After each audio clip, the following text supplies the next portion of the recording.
The partisan divide over mail-in voting could lead to what some pundits are calling a contested red mirage election. Under that scenario, President Trump might claim victory after securing an early lead on election night, but eventually lose to Democratic Party rival Joe Biden as absentee ballots are counted in the days that follow.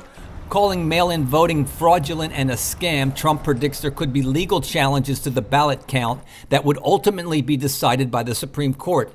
This is one reason he has cited for nominating a replacement to recently deceased liberal Justice Ruth Bader Ginsburg before the election. I think it's very important. I think this will end up in the Supreme Court, and I think it's very important that we have 9 justices. Analysts note that while there is no evidence of widespread vote-by-mail fraud, as the president has alleged, these mail-in ballots do have a higher rejection rate, mostly because voters fail to fill them out properly. Also, as happened during this year's primary elections in the midst of the coronavirus pandemic, some states experienced long delays in counting the surge of mail-in ballots. The more you encourage people to vote by mail, the larger the number of people who will be disenfranchised and their votes aren't going to count. The Supreme Court's role in all of this, if any, remains to be seen. But hopefully we won't be in a situation in which we're asking justices to rule on a case that will decide the outcome of the election. I think that would be very problematic for democracy.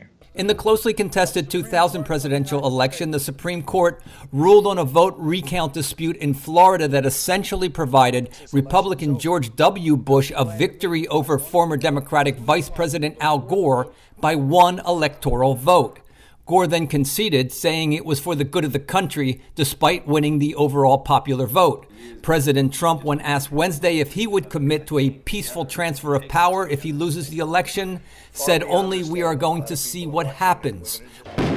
With partisan tensions so high, both sides fear a bitterly contested election could spark political clashes between right-wing militias and radical leftists. Brian Patton, VOA News, Washington.